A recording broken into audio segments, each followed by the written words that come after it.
Assalamualaikum dan salam sejahtera buat para penonton yang telah pun menyertai kita dalam siaran langsung segmen Inilah Ceritaku. Ini merupakan segmen pertama kembalinya segmen Inilah Ceritaku ini selepas 3 bulan berehat sebanyak PKP. Kita ambil langkah berjaga-jaga mematuhi SOP MKN.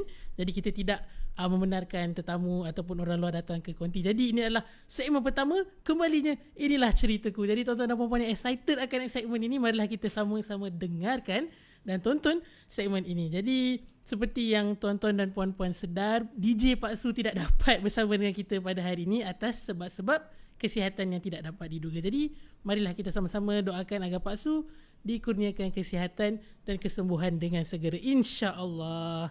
Jadi kepada mereka yang baru sahaja discover, baru saja tahu apa itu CTC-FM, kami merupakan satu organisasi yang membekalkan anda konten-konten dan kandungan-kandungan berkaitan dengan forex seperti analisa, news. Kami juga memberikan anda entertainment secara percuma. Jadi bolehlah like page CTC-FM dan platform-platform social media kami yang lain seperti YouTube, Instagram dan Twitter. Jadi kepada mereka yang ingin menonton segmen Inilah Ceritaku yang lalu, kita dah pun sebenarnya masuk ke episod yang ke-128. Bayangkan tuan-tuan dan puan-puan, dah 100 lebih pedagang yang kita interview untuk dikongsikan pengalaman dan ceritanya di konti ini. Jadi kalau anda ingin lihat dan tonton 127 episod yang lepas, bolehlah pergi ke YouTube CTC-FM. Anda hanya perlu search CT Sejarah FM, di mana kita telah menyediakan satu playlist khas.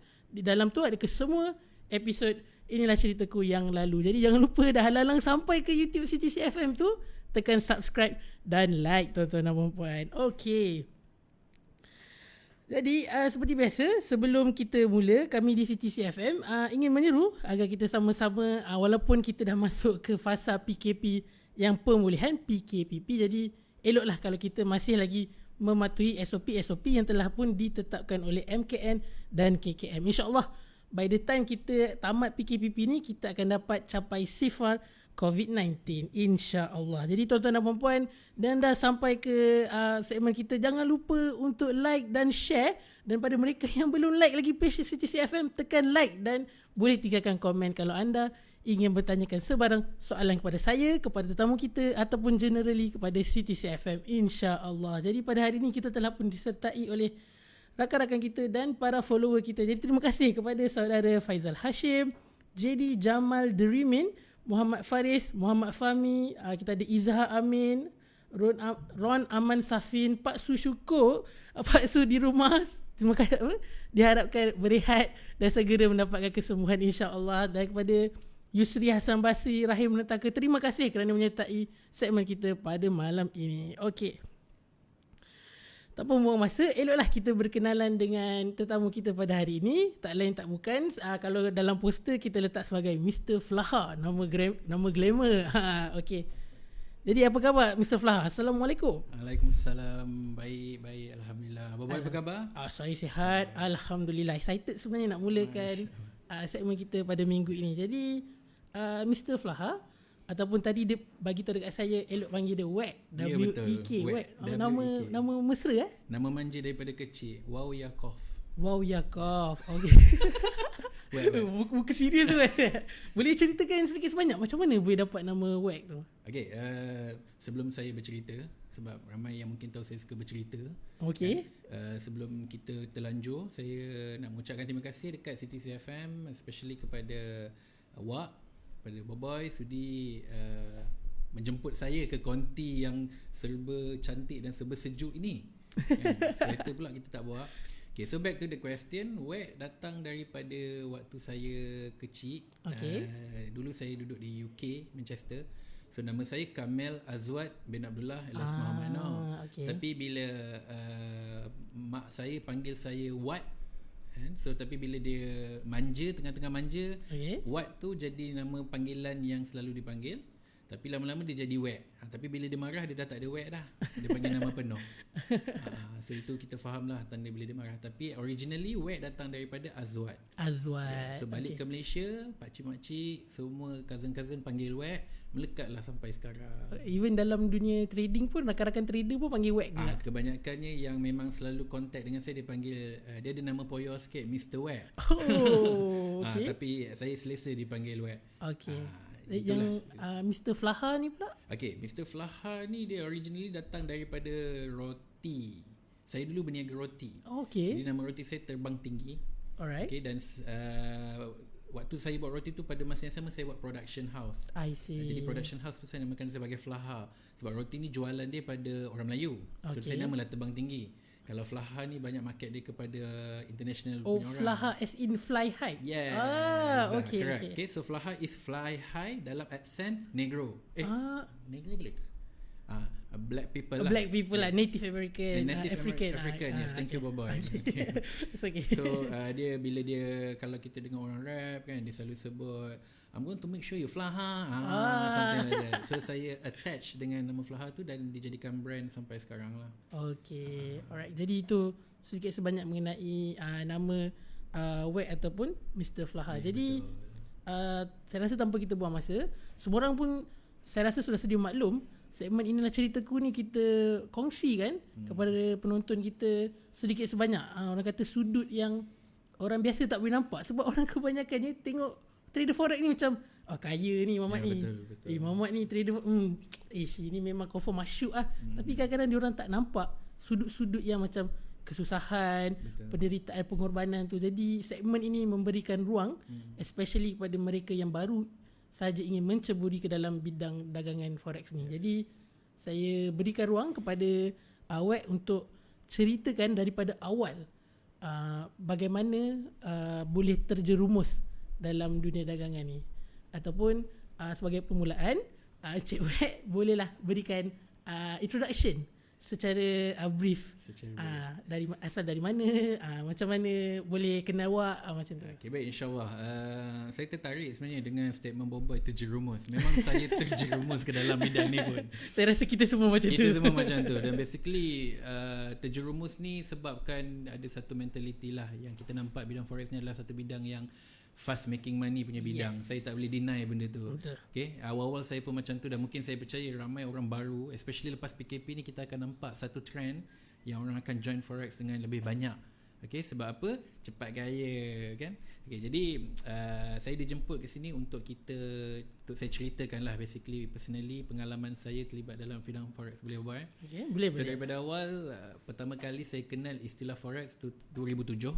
So tahun 2007 ada seorang kawan datang jumpa saya, dia kata jom join aku join forex. Okay, so tapi waktu tu dia ajak saya sebagai seorang trader. Okay. So dia ajak malam tu jugalah, waktu tengah open house tu dia sibuk nak cerita apa yang dia ada. Waktu ni raya lah. Waktu ni raya. Okay. So saya tanya dia, kau buat apa sekarang? Dia kata dia trade forex. Okay, okay, forex. So dia bagi tahu apa benda, dia bagi tahu lah income kawan-kawan dia macam mana. So saya tanya dia balik, income kau macam mana? Kita mesti nak tahu kan. Sebab waktu tu saya agak, orang kata, bersifat typical lah, being judgmental. Kita menilai kan, kita tengok dia datang pakai kancil tapi cerita sembang ribu-ribu dolar kan. So kalau kau sembang ribu-ribu dolar, kau at least kau pakai Honda. Betul? Waktu tu menilai, biasalah kan. Jadi itu silap saya lah, tapi saya belajar lah banyak kan. Jadi dia cerita kat saya pasal forex, pasal pips, tapi saya tak minat. Saya kata kat dia, kalau aku pump duit boleh, aku letak capital. Saya rasa itu kebanyakan orang yang sebelum join forex. Betul, dia akan sentiasa ke arah nak, dia tak nak belajar, yang dia tahu dia nak duit dia gemar je. Itu masalah dia. Okay?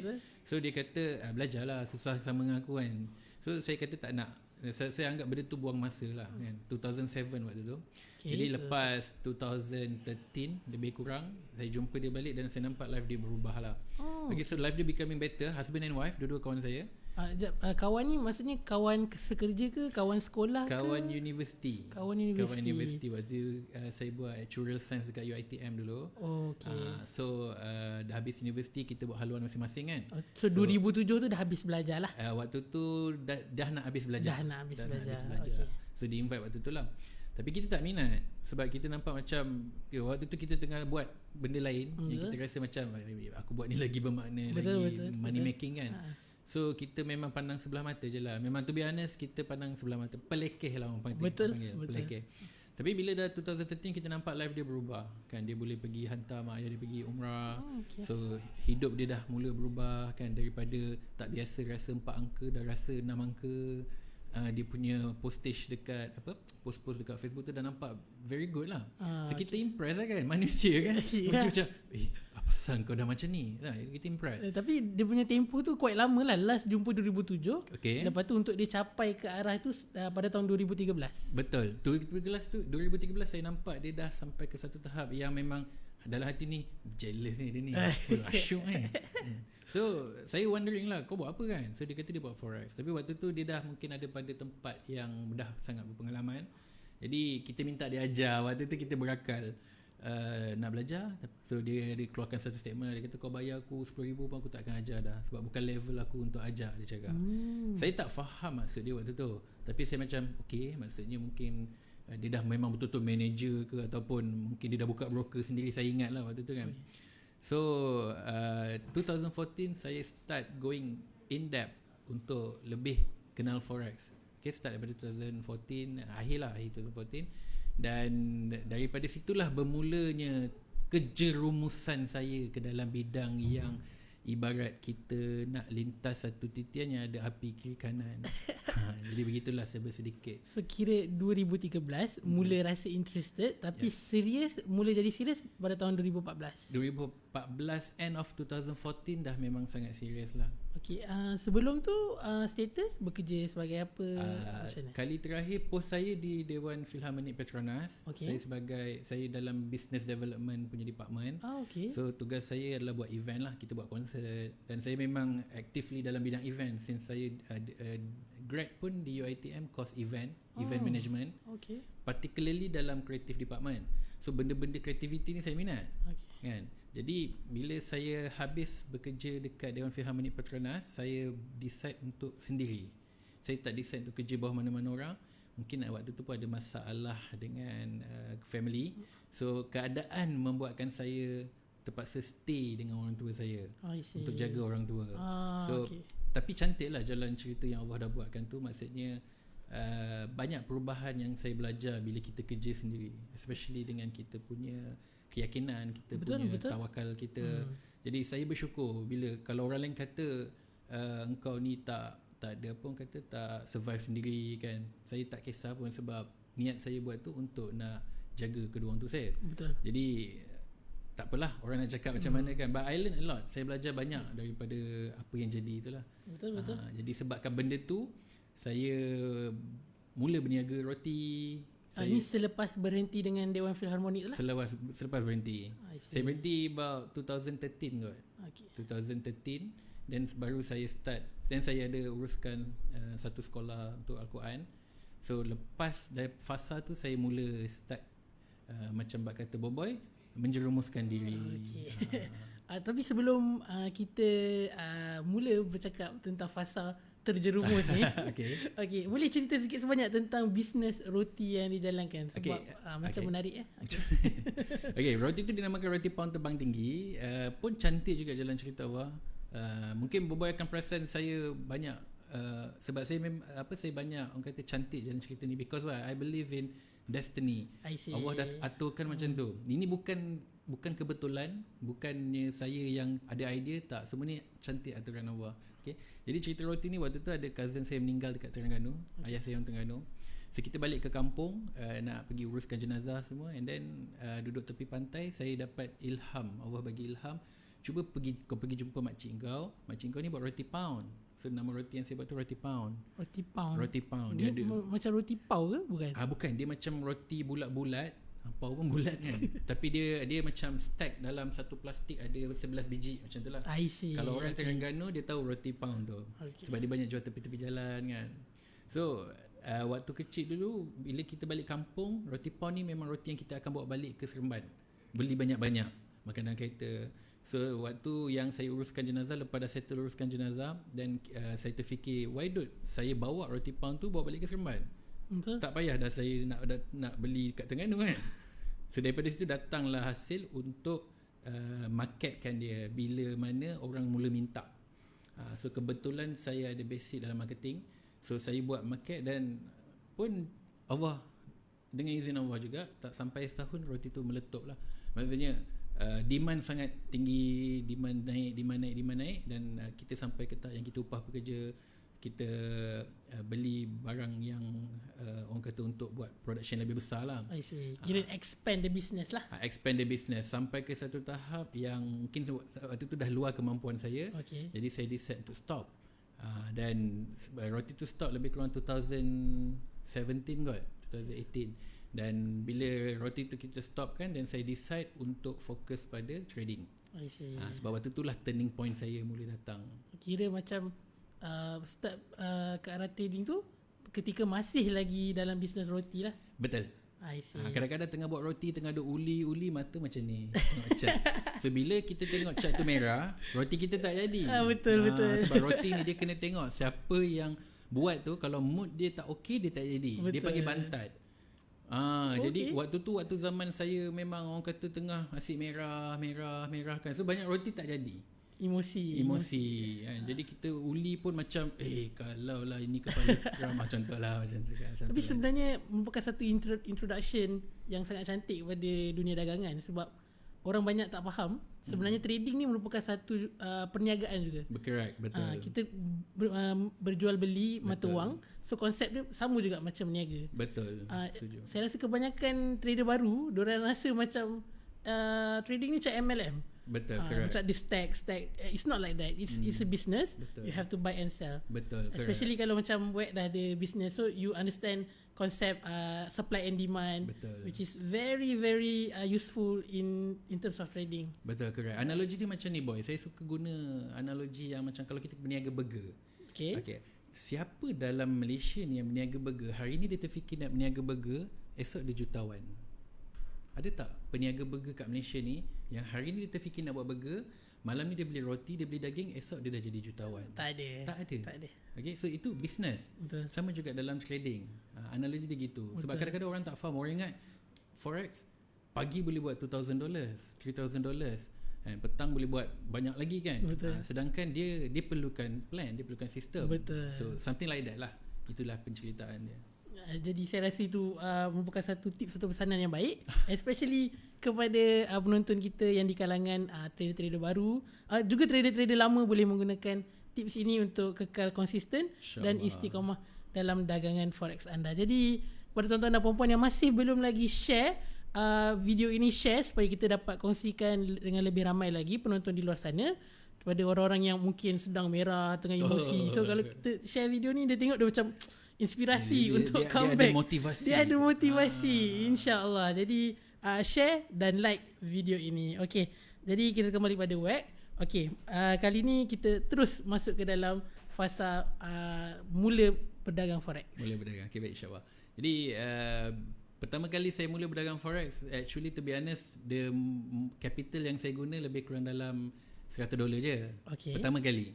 Okay, memang tak dinafikan dalam masa 2 jam MC lah. Maksudnya memang stop out. Okay? Stop out. So saya try untuk letak $500. Waktu tu masyuk lagi sebab bisnes kan. Dan saya bukan setakat buat bisnes roti, macam-macam bisnes yang saya buat. So memang mewah lah waktu tu. Okay. So duit tak ada masalah. Setakat nak $500,000 memang senang je saya deposit. Tapi yang surprise-nya, the second time saya deposit besar, which is $1,000 tu, kan first time 100. Okay. Second time tu $1,000. Okay. Saya make big money. Extremely big money yang menyebabkan saya rasa macam inilah patutnya aku lahir kena ada MP4 sebelah aku. Sebab saya percaya yang saya ni berbakat sebagai seorang trader yang kan kita biasa dengar statement 95% orang trader gagal kan. Betul, 5% yang fail. Saya rasa siapa yang buat statement ni sebab dia ni memang tak pernah untung dalam forex, sebab tu dia dengki. Saya punya perasaan waktu tu, sebab saya win besar boy. Daripada $1,000 saya grow jadi $7,000. Dan this is real account. Untuk second time only trading. Correct. Okay, $7,000 for the next 2 months saya dapat grow jadi $21,000. And saya percaya benda tu duit betul sebab saya withdraw. Tapi saya withdraw part by part lah, sikit kan. Dan saya pelik, kenapa susah sangat forex? Okay, masuk third month duit tu start hilang $2,000. Kita senyum lah, $2,000 je pun apa dah hal, kita buat 30,000 plus kan. Saya tak rasa apa-apa lagi. Sampai saya pendekkan cerita, sampai ke bulan ke-7 saya trade, duit profit semua hilang. Kira Wet tak withdraw langsung duit profit tu sebenarnya? Withdraw, tapi kita masukkan balik. Rolling. Bila floating kita top up. Orang kata ride or die. Sama ada sebab hati ni beggar, tak nak letak SL padan muka kan. So ini bukan tips yang baik tuan-tuan. Okay. Tapi disebabkan benda tu, saya hilang balik semua profit tu. Sebab kita top up, kita top up sampai ke satu tahap, waktu tu dah rasa susah hati ke belum? Belum rasa susah hati sebab duit simpanan banyak lagi. Yang hilang duit profit. Jadi saya buat satu tindakan yang agak tak bijak. Duit simpanan saya mula kacau, tabung haji saya mula kacau, ASB saya mula kacau, duit raya anak saya mula kacau. Ni kalau rumah dengar ni memang mengamuk dia. Orang rumah tak tahu ni. Dia tahu. Tapi dia dah faham kan. Okay. So memang semua duit saya kacau sampai ke satu tahap yang saya boleh kata tak ada apa-apa dah. Bila saya kata tak ada apa-apa tu, memang saya maksudkan tak ada apa-apa lah. So mungkin kisah tu nanti saya ceritakan. Tapi apa yang jadi kat saya pada peringkat pertama, bulan pertama kedua saya trade, yang saya win besar tu, saya namakan dia sebagai a gambler's fallacy punya keadaan. Yang mana setiap orang, setiap trader pasti ada permainan rasa tu, yang mana dia tak tahu apa dia buat. Betul. Tapi dia profit. Betul. Okay. Mungkin macam student saya yang saya ajar, bila saya tanya daripada 30 orang lah contohnya, pasti ada 28 ke 29 orang yang kata yes, dia pernah ada masalah tu. Mak Saleh panggil beginner's luck. Correct. Okay. So pada saya keadaan tu jadi sebab kadang-kadang better kita tak tahu daripada kita terlalu banyak tahu. Okay. So bila kita terlalu banyak tahu, kita jadi takut kan. So tapi benda tu bukanlah satu benda yang digalakkan, sebab kita tak tahu pun apa kita buat. So apa yang kita untung tu memang luck je lah. Betul. Jadi kita takut ada unsur-unsur yang tak baik lah. Betul. Dalam tu. Saya rasa perkara ni banyak dibahaskan. Tapi kebanyakan trader lama diorang mengkhususkan kalau kita tahu apa yang kita buat, kalau kita rugi atau profit, itu adalah duit kita yang halal. Tapi kalau kita masuk tu memang macam aku buy lah, untung tak untung, rugi tak rugi, itu dah kira judi, dan judi tu adalah haram. Correct. Betul. Sebelum kita teruskan lagi, tapi saya lupa nak tanya Wek tadi. Kan dah start trading kan? Okay. Macam mana mula-mula belajar trading tu? Okay, first cikgu forex saya, sebelum kita pergi kepada first cikgu, ada saya banyak kawan saya yang saya cakap, kalau kau bayar aku 10,000 aku tak nak. Dia bagi saya satu link. Boleh kongsi nama dia ke tak boleh? Mungkin tak perlu kot. Kita panggil dia Mr. A lah. So Mr. A ni, Encik A ni, semua nak Mr. lah. Encik A ni dia bagi saya satu link dan dia kata, "Wek, kau belajar link ni. Kau buka je, baca semua e-book dalam ni." So saya pun baca. Tapi macam biasalah kita tak faham apa yang kita baca, sebab seorang trader baru, bila kita cerita support and resistance, kita jadi blur. Betul. Kan? Jadi dia bagi saya cuba, tak boleh juga. Jumpalah lepas 2-3 minggu jumpa seorang lagi kawan yang baru saya tahu dia pun trader. Dia kata cuba belajar dengan Encik B ni. Okay, so saya pun belajarlah dengan Encik B. Apa perkaitan antara Encik A dengan Encik B? Diorang partner ke? Encik A dengan Encik B tak kenal, saling tak mengenali. Tapi kawan saya ni yang saya lepak minum, dia kata kau cuba belajar dengan Encik B. Encik B ni dekat dengan tempat kau. Jadi saya kata okay, bagi aku nombor kan. So dia ceritalah pasal Encik B ni punya performance. Memang biasalah performance yang kalau dia banyak loss, takkan kita nak pergi belajar dengan dia kan. Betul. Jadi saya pun belajarlah dengan Encik B. Dengan waktu tu, itulah first cikgu forex saya yang rasmi. Encik B ni pun tak boleh bagi tahu nama ya? Saya tak prefer. Saya tak prefer. Okay. Ni semua berlaku pada tahun 2013. Yang ni 2014. 2015 lah. 2015. Okay. Kira waktu yang mula-mula trade yang 100 USD dengan 1000 USD tu memang tak ada cikgu. Tak ada cikgu. Yang 100 USD tak ada cikgu. Yang 1000 USD ni lepas belajar dengan Cik B ni. I see. Yes. So tak salah kalau saya kata disebabkan tengok Cik B ni lah saya dapat grow macam tu. Tapi itu ialah grow dengan signal dia. Bukan grow dengan ilmu tu. Dia lah benda ni fakta saya ceritakan. So kita tahu signal dengan kita tahu ilmu lain. Two different things. Kita tahu signal, kita hanya win waktu tu. In future kita loss lah.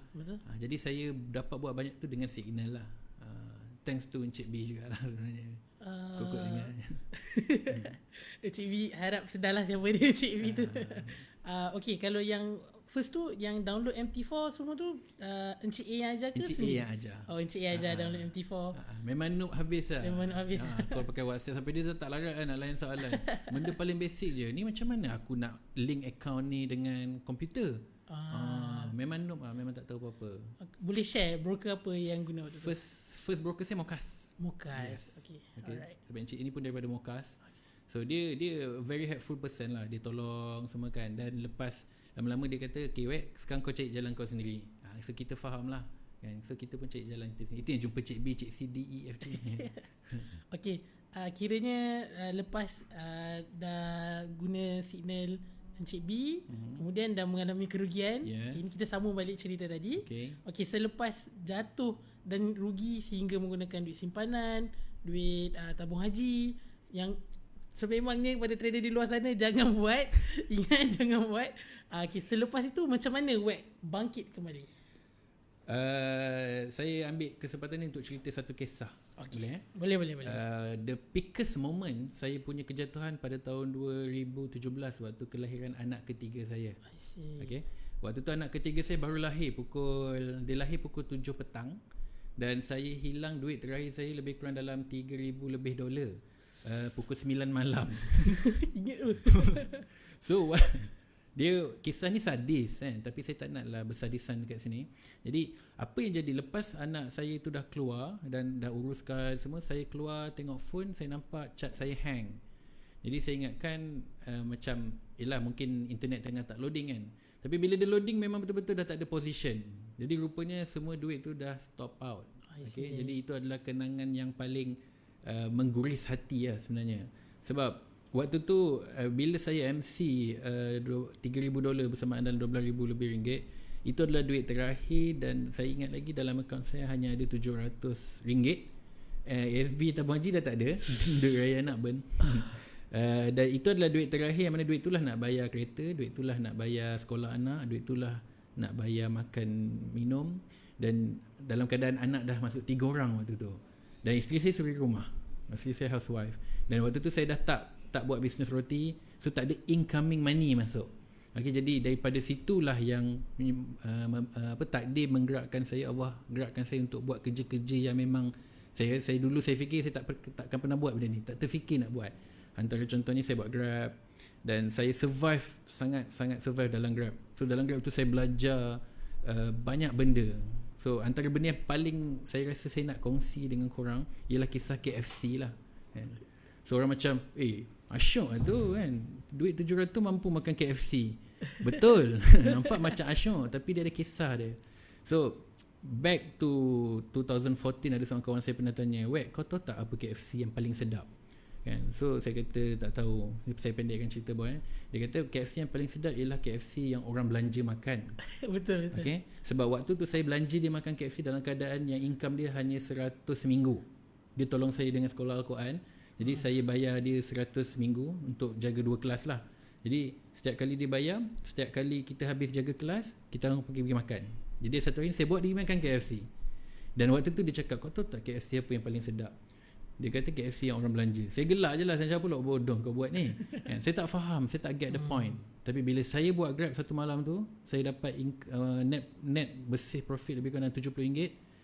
Daripada duit tu saya pergi makan KFC seorang-seorang. Memang laro lah waktu tu, laro sangat. KFC tepi plus tu waktu tu hujan. Jadi hujan ni dia menambahkan suasana tu. Sayu dia tu. Kita rasa boy. Betul. Nasib baik tak pernah nangis. Jadi hujan tu menyebabkan saya rasa macam lagi feel tau. Lagi orang kata, apa nak edit dengan life aku ni? Dulu aku lain. Kenapa sejak aku terjerumus dalam forex ni, life aku berubah? Orang kata forex ni makin kaya kan, cepat buat duit. Tapi ini dah, aku dah macam kena game kan. So saya dah hampir nak give up waktu tu. Tapi saya fikir balik, salah orang ke aku join forex? No, salah diri kita sendiri. Kita yang pilih untuk nak cepat kaya. Betul. Okay. So kejadian tu mengajar saya untuk apa-apa kau buat lepas ni, kalau kau berjaya mana sekalipun, jangan lupa yang macam mana kau susah dulu. Because why? Bila kita ingat kita susah, itulah sebenar-benar syukur. Dan bila kita faham konsep syukur ataupun konsep grateful tu, itulah bagi saya kejayaan dalam forex. Kenapa? Kita faham konsep syukur, kita takkan letak lot gila-gila. Betul. Because why? Kita tahu dapat sikit pun bersyukur. Gitulah kisah-kisah yang banyak mengajar saya untuk stay dalam bidang forex. Saya rasa itu satu perspektif yang unik. Macam of course lah, trader di luar sana masing-masing ada pendapat masing-masing. Betul. Masing-masing ada kisah masing-masing. Betul. Tapi kisah daripada WAC ni merupakan satu perspektif yang kalau orang di luar sana, trader-trader boleh put into your mind, bayangkan anda berada dalam situasi itu. Jangan tamak, jangan sesuka hati. Betul. Masuk. Choose to be grateful. Betul. Untuk bersyukur. Okay? Betul. Okay, sekarang kita bacakan sedikit sebanyak komen yang kita ada dekat ruangan ada live komen. Kita ada saudara Izhar Amin, katanya tak cukup kalau sejam je interview. Kenal ke Izhar Amin? Belum personal lagi, tunggu dia balik. Okay, kita ada saudara Hikimur Trader. Assalamualaikum. Waalaikumsalam. Ada saudara Captain Nemo, katanya idola Mr. Wack. Masya Allah. Terima kasih. Nur Faizuddin suka dengar cerita-cerita perkongsian Wack. Raiza Izzo katanya audio ni memang slow sikit ke? Kepada Raiza, kalau boleh komen adakah audio dah okey, kita dah kuatkan sikit. Alright. Sabri Said kata salam Cikgu Third Eye. Cikgu Third Eye? Boleh cerita sikit sebanyak Third Eye?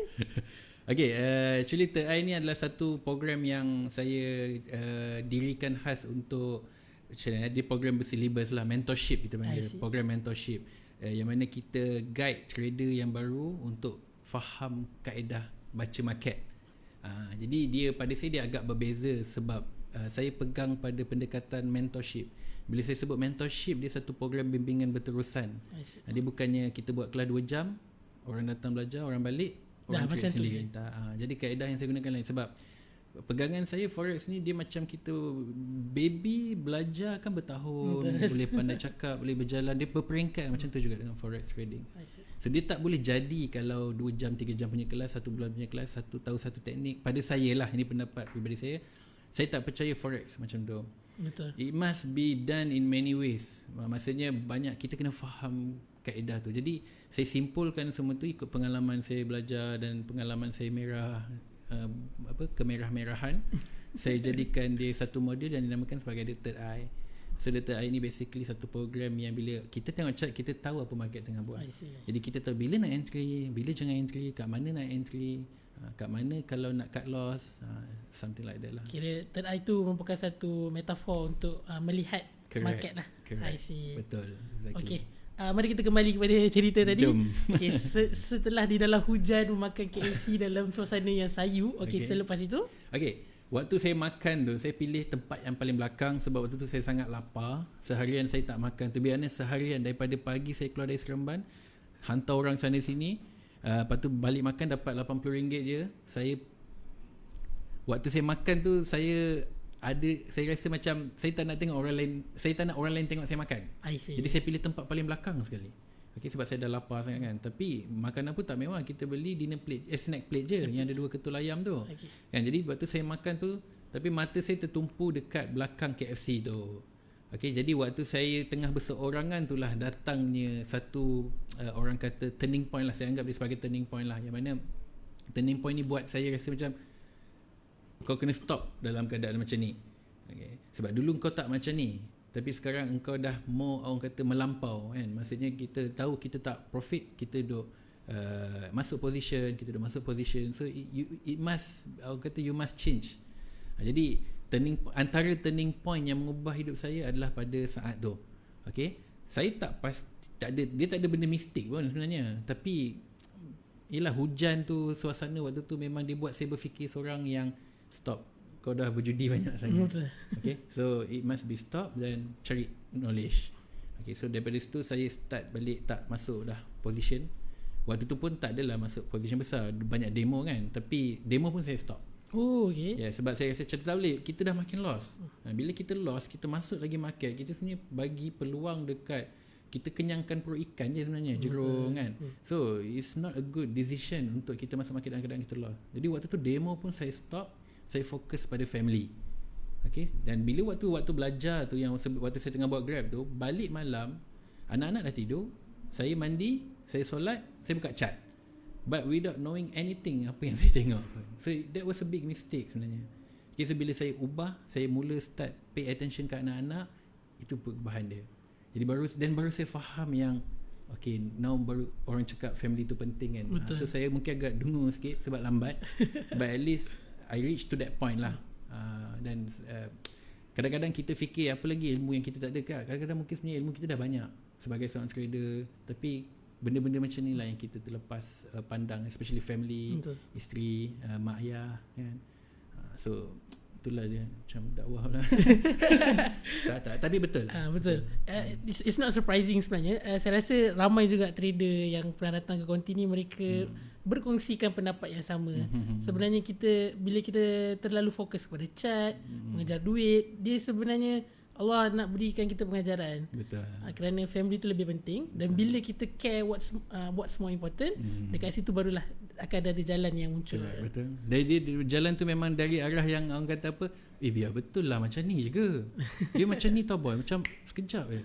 Dia dah asal dulu aku terkejar-kejar nak buy. Betul. Something like that. Alright. Miracle lah.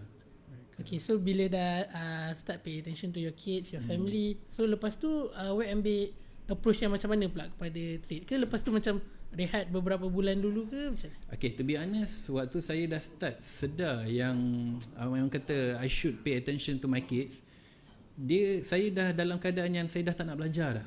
Sebab saya dah banyak sangat orang saya pergi belajar. Pergi ke Penang, saya pergi merata lah saya berjalan belajar kan. Kadang-kadang saya cari kawan, jom teman aku, paksa dia trade juga. So ni antara mangsa dia lah yang saya paksa ikut saya kan. Tapi don't give up. So saya seorang-seorang balik kan. Okay, cantik, kena tinggal.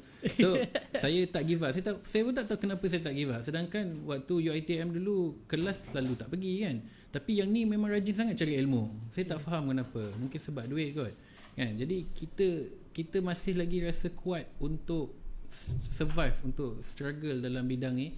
Dan pada waktu itulah yang saya buka balik buku-buku yang saya pernah belajar. Kan waktu tu saya decide saya dah tak nak tambah ilmu dah. Tapi rupanya benda tu dah ada dalam kepala saya. Tapi disebabkan saya terlalu fokus pada generating money, generating profit. Itu silap dia. Okay, so bila fokus tu hanya pada duit, dia akan jadi ilmu kau sebanyak lautan pun tapi kau tak akan dapat merasa profit. Kat situ pula baru saya belajar yang kalimah yang ayah saya ajar kat saya, bila kita kejar dunia, akhirat tinggalkan kita. So bila kita kejar akhirat, dunia akan kejar kita balik. So I learn a lot from benda tu lah. Especially daripada kalimah tu lah. So sejak daripada tu saya start untuk mula slowly, orang kata tak taksub dengan dunia, tak taksub dengan mewah. Dulu mewah-mewah yang saya pernah pakai dulu, slowly dah tak ada rasa, hilang, tak sedih. So waktu tu things are getting better lah waktu tu. Kira antara sifu-sifu yang Wek pernah refer dulu, kira macam bercampur-campur teknik ke macam Wek stick to one teknik tapi berbagai-bagai sifu? Campur, yes. Kira macam try ni tak kena, nak try yang lain pula. Definitely. Kira boleh anggarkan berapa ramai sifu ataupun rakan-rakan yang Wek cuba untuk try teknik orang? Okay, walaupun dia rakan, tapi bila dia bagi saya ilmu, saya anggap dia sifu juga lah. Saja kita kira sebagai sifu lah. Saya rasa 30 lebih ada kot orang yang saya pergi belajar. 30 sebelum jumpa yang betul-betul Wek pakai sekarang? Yes, sebelum saya jumpa third eye. Okay, jadi kadang-kadang orang tanya third eye tu apa. Paling mudah, kadang-kadang bila saya bukan malas, kadang-kadang sebab kita penat nak explain tu panjang. Jadi kita kata ini adalah jawapan Poyo dia, ini adalah himpunan daripada 30 ke 40 orang guru yang saya himpunkan jadi third eye. Tapi that's the fact. Betul. Kalau tak jumpa 30 ke 40 orang cikgu yang mengajar saya ni, saya tak akan dapat hasilkan benda tu. I see. So the combination of banyak ilmu, tapi dia bukan banyak teknik. Itu ada beza. Dia combination of banyak ilmu menghasilkan satu kaedah. Saya tak pernah kata third eye is a technique tak. Third eye is a kaedah, methodology. So itulah third eye. Dengar tu tuan-tuan dan puan-puan, 30 sifu yang dicari. Jadi pada mereka di luar sana yang baru try satu signal provider dah komplain, kenapa loss ni? Jadi tepuk dada, tanya selera, di manakah 30 sifu anda sebelum anda ingin betul-betul nikmati profit dalam dagangan forex. Itu pun 30 belum tentu 100% profit. Loss kan? SL lagi kan? Okay, kira third eye ni memang Wek establish sendiri ke ataupun dengan satu-satu sifu? Establish sendiri. Ini memang branding sendiri, syllabus yang disusun sendiri. apa yang perlu diajar, apa yang tak perlu bagi trader baru tahu, orang kata belum masa lagi. Semua penyusunan tu saya buat sendirilah. Dan ada juga macam orang yang selalu dengan saya, Faris. So Faris dia akan backtest apa yang saya dah buat, dan bila saya tengok dia pun dah start generating money, dan saya tahu ini adalah syllabus yang sangat, orang kata bukan mudah, tak ada apa yang mudah pun dalam dunia, tapi easily understand. Sebenarnya tak, dia bila dia tak complain, aku tak faham lah apa kau ajar. Dia tak pernah cakap macam tu kat saya, jadi saya anggap okey lah, aku boleh ngajar kau. Dan kau you make money by this kaedah, alhamdulillah lah. Okey, ini satu macam saya nak tahu, kira kebanyakan trader ataupun kira macam Sifu yang saya jumpa, yang diorang form diorang punya syllabus, kira diorang sebenarnya collaborate dengan the previous Sifu. So kira untuk third eye ni web memang tak ada macam saya jumpa Sifu ni, lepas tu Sifu ni bagi saya satu ilmu ni dan saya kembangkan dia menjadi third eye. Faham, tak ada. Memang one day web duduk dan tengok balik chart tu semua tu web come up with the third eye. Exactly. Wow. Tak ada collaboration, tak ada apa. Memang ideas lah. Dia sebenarnya ideas yang yalah, macam saya cakap tadi, Allah bagi, saya terfikir dan saya nampak okey, bila market buat macam ni, apa jadi, dan kita faham, dan saya tulis balik. Asalnya saya tulis buku, tapi nama muka surat dia. Lepas tu dia terkandas sebab saya baru sedar aku tak boleh tulis buku. So saya tulis syllabus, dan dia lagi ni. Dan bila saya mula, orang kata apa, saya tak war-warkan pun, saya buat kelas secara open, tapi orang tanya macam mana kalau nak belajar. Jadi that was the first idea, macam mana ini boleh berkembang. Sebab orang tanya, dan saya tak pandai nak promote. Masuklah kelas saya, nanti dapat profit 89% contohnya. Jadi bila diorang tanya, saya baik pulih syllabus tu. I see. Jadi daripada awal-awalnya memang agak padat lah. Jadi saya cuba looskan, tapi yang penting point tu sampai. Jadi alhamdulillah lah, dia masih dalam developing stage. Kita doakan moga benda ni mudah difahami oleh ramai orang lah. Bila tu third eye di establish? Kita start first yang saya ambil orang untuk belajar secara official bulan 7 2019. Memang baru. Waktu tu pun saya baru buat Facebook Flaha FX tu. Sebelum tu saya bergerak bawah nama saya sendirilah, Kamil Azul Abdullah. So saya establish Facebook Flaha 2019 Jun. Sebulan lepas tu dah ada orang tanya macam mana nak belajar. Saya tak pernah terfikir pun nak ke arah tu sebenarnya, ke arah education. Saya tak pernah terfikir. Tapi jalan cerita tu dah disusun. Bila orang tanya, lepas orang kawan dia pula, lepas tu orang lain daripada Sabah, daripada Australia belajar. So kita rasa Australia macam tapi Malayman lah, Malaysians tapi duduk Australia lah. Tapi kita rasa macam benda ni kalau orang faham, memang and they generate profit, alhamdulillah. So saya rasa macam bukan ilmu tipu lah, bukan ilmu scam. So they appreciate benda tu dan they faham, dan saya berani lah. Kalau kata orang tak profit, saya tak berani nak war-warkan pun. Lebih confident lah. Lebih confident. Saya ada rasa kekuatan, especially bila student ataupun bukan student ke, orang-orang yang randomly post kat Facebook, share, dia ikut entry dan dia profit, dan saya jadi lagi bersemangat nak, orang kata, kembangkan lagi. Macam tu lah. I see. Okay, di establish Jun 2019, tapi web betul-betul guna kira cara trade berdasarkan third eye ni sebelum tu lagi lah. Betul. 2018 to be exact. 2018. Early 2018. So boleh kata 2018 ni sebenarnya bermulanya kembali career dagangan web kembali naik lah. Macam comeback lah. Macam comeback lah. Tapi waktu tu tak keluar. Masanya tak publicly announce. I see. Saya masih trade sendiri waktu tu, sebab saya seorang-seorang kan, dan saya bukan sejenis yang orang kata apa bercampur orang. Mungkin sebab saya fokus pada family kan. Jadi saya fikir macam mana aku nak kenal ramai trader So saya buat je lah Facebook untuk Flaha FX kan. Jadi baru saya kenal beramai lah trader-trader yang betul. Macam contohnya Izhar kan, Wan, banyak lah yang saya kenal daripada Facebook. Trader Malaysia ni mesra correct. Jadi benda tu kadang-kadang kita kena, tapi cara dia komen tu macam macam orang kampung kan. Jadi betul. Kita pun jadi orang macam aku pun orang kampung kau juga. Macam tu. Jadi kalau boleh saya selit jap, itu sebenarnya antara matlamat kami di CTC FM lah. Kami ingin create satu community supaya kita dapat membantu trader-trader di antara kita, dan kepada mereka yang baru saja nak start trade. Kita nak pentingkan orang kata sikap berkomuniti ni, supaya kita tak nak ada orang di luar sana kena tipu. Betul. kena scam. So dapatkan kesahihan di antara kita dalam satu community. Betul. At least kita bertanya kan. Betul. Okay, saya ada satu soalan untuk Wack. Okay, tadi kita cakap pasal comeback kan. Okay, the first time Wack profit kembali lepas kejatuhan tu, apa perasaan dia? Dia waktu profit tu dia tak ada perasaan, to be honest boy. Tapi perasaan tu best, dia ambil masa lama bila kita sedar yang kita consistent. Itu keyword dia. Betul. Okay. Kalau kita profit sekali kita buat $1,000, tapi kalau esok kita dah tak boleh buat $1,000, that is not valuable pada saya. Jadi saya sangat pentingkan konsisten, biarpun $10 sehari. Betul. Jadi itu satu ilmu mindset yang ada dalam Third Eye, yang mana saya ajar alumni untuk walaupun $10, you should be happy enough kalau you boleh buat hari-hari $10. Betul. Because why? Sikit-sikit lama-lama jadi bukit. Betul. Kadang-kadang kita kejar $1,000 per week, tapi at the end of the month kita akan hilang $1,000. Tapi kalau kita kata $10 close, jangan trade, $10 esok close, $10 close, at the end of the month you akan dapat $200 untuk 20 hari.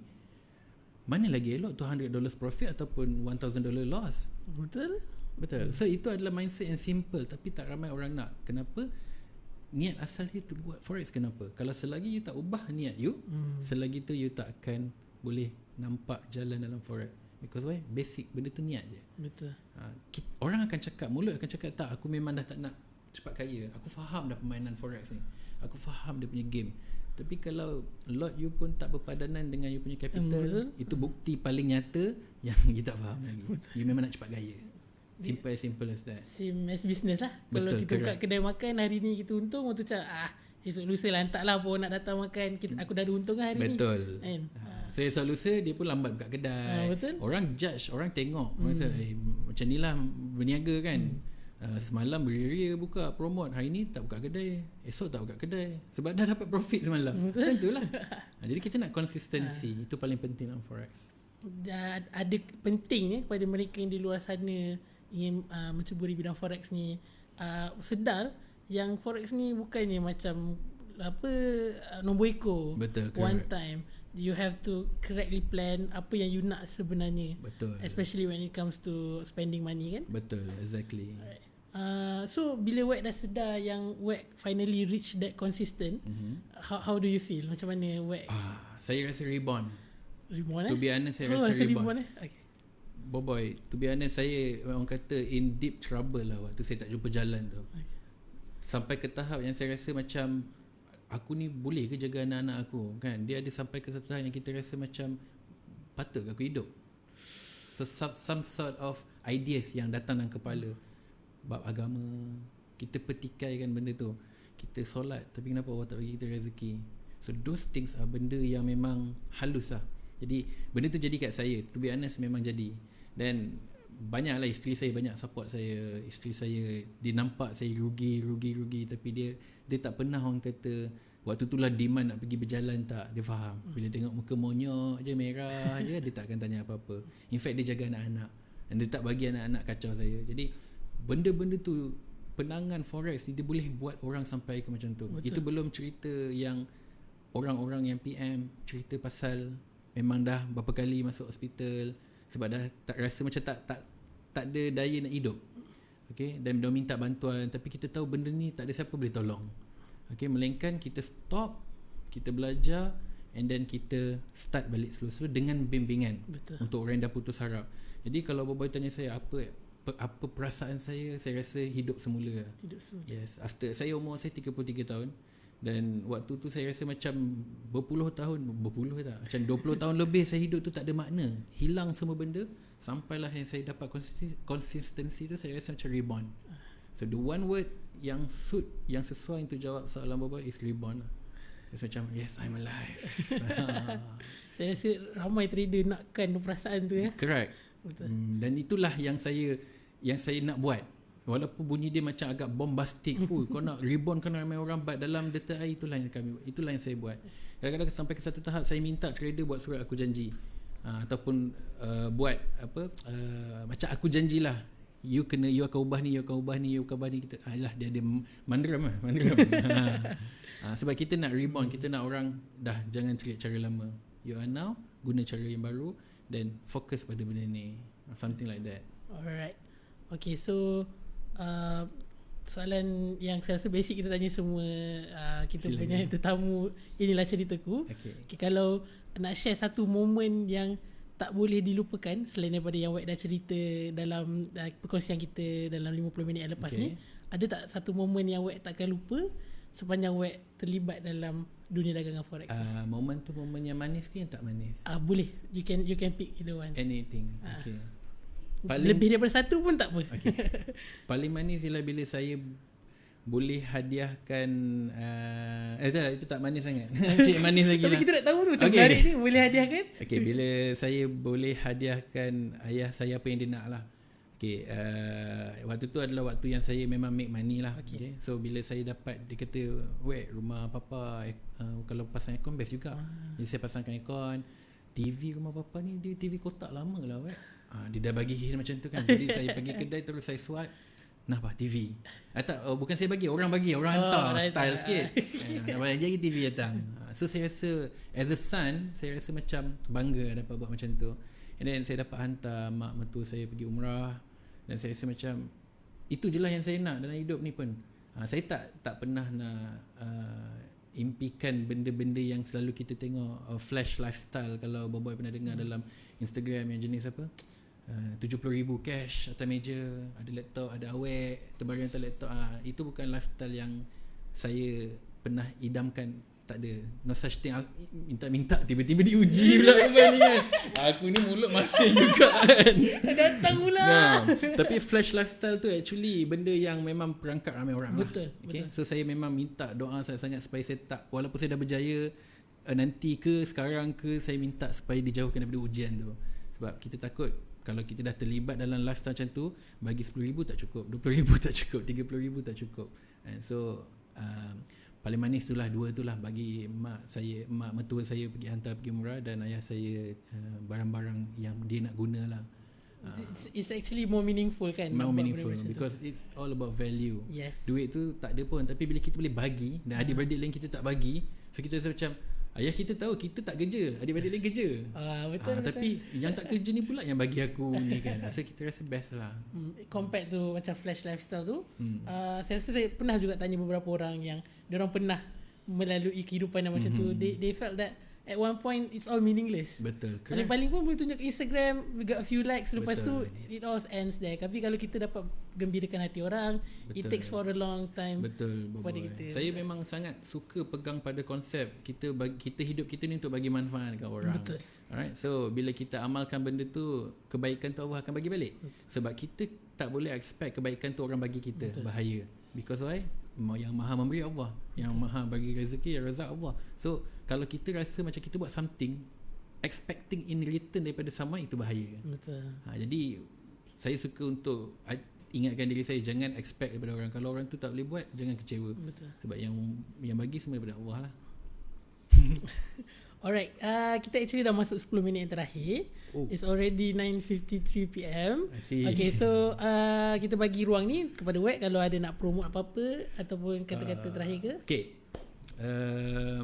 saya nak ambil peluang di CTC-FM, nak bagi wish sikit lah.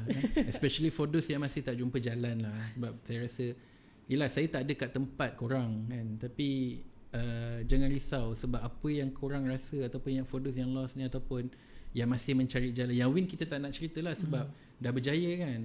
Tapi untuk yang masih lagi belum jumpa jalan ni, one keyword, dalam surah Al-Insyirah ada satu ayat disebut fa inna ma'al usri yusra, inna ma'al usri yusra. Maksudnya setiap kesusahan pasti ada kesenangan. Okay, so just have faith, yakin yang benda yang susah yang kita tengah rasa dulu ataupun sekarang, dia pasti, kalau Allah dah kata pasti, itu janji Allah. So jangan risau, jangan rasa lost, jangan rasa sesat. You are not alone lah, senang cerita. Okay, jangan ingat yang korang je sakit, sebenarnya ramai lagi sakit. Betul. Tapi kalau kita share, keep on sharing, then it might reduce the burden lah. Okay, so keep on sharing lah, cari kawan, cari partner, jangan duduk sorang-sorang kan. Dan cubalah cari jalan yang terbaik. Ada satu lagi sebenarnya Boboy, yang saya nak bukan announce lah, tapi saya dah tulis dalam post tadi. Yang insyaAllah tak lama lagi saya akan lancarkan satu program yang kita panggil The Apprentice. So The Apprentice is actually about a program yang saya nak alumni yang pernah belajar dengan saya mengajar orang. Okay, tapi pada masa yang sama under monitoring saya. Jadi kenapa saya buat macam ni? Sebab I love to develop people. Okay, mungkin saya dah ada kat satu tahap yang saya rasa okay, I'm well developed, insyaAllah. So saya nak orang lain develop orang lain. Kenapa? Bila diorang develop orang lain, at the same time diorang dah start bagi manfaat kat orang. Betul. Dan pada masa yang sama diorang dah tak tengok chat banyak sangat. Sebab sibuk nak share ilmu dengan orang kan. So, and paling penting, kalau sesiapa yang join program yang baru ni, dia akan ada mentor yang jaga dia. Okay, sebab saya nak kurangkan possibilities yang mana bila orang masuk, bila dia nak tanya soalan, dia tak tahu nak tanya kat siapa. Betul. Sebab itu senario paling biasa dalam Malaysia. So saya nak I'm trying my best untuk reducekan senario tu lah.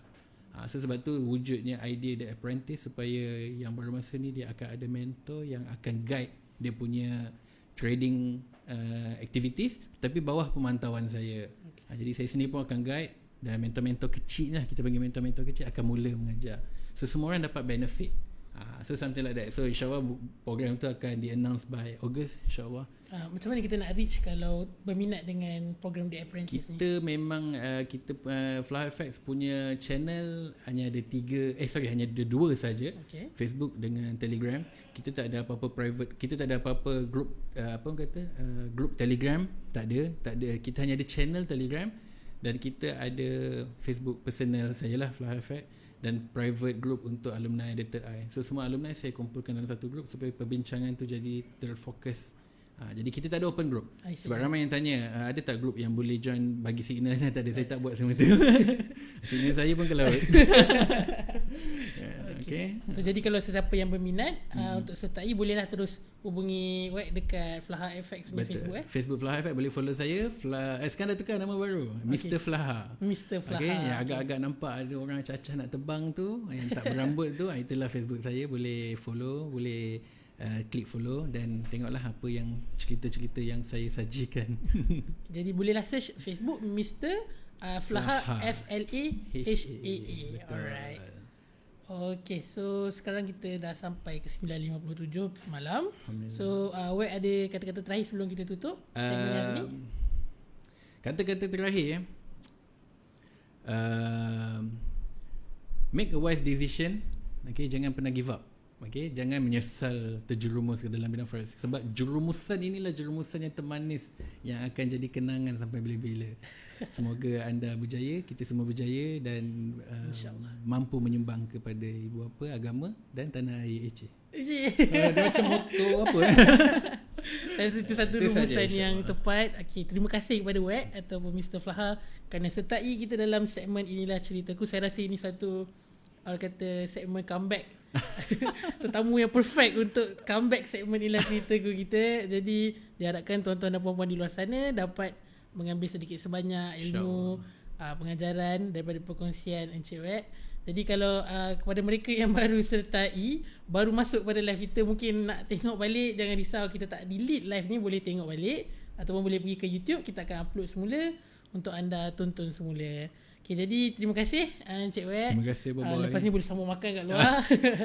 Okay, jadi kita tutup dulu segmen kita. Selepas ini kita akan kembali dengan segmen Tanya Dr. Forex, di mana kita membincangkan pergerakan pasaran mata wang dari sudut Elite Wave bersama Dr. Forex. Jadi jumpa anda 10.30 malam di platform yang sama, Facebook CTC FM. Jadi itu saja segmen kita. Jika ada sebarang kesilapan, harap dimaafkan. Semua kebaikan itu datang daripada Tuhan, kesilapan itu daripada keburukan kami sendiri. Okay, jadi terima kasih dan bye-bye. Assalamualaikum.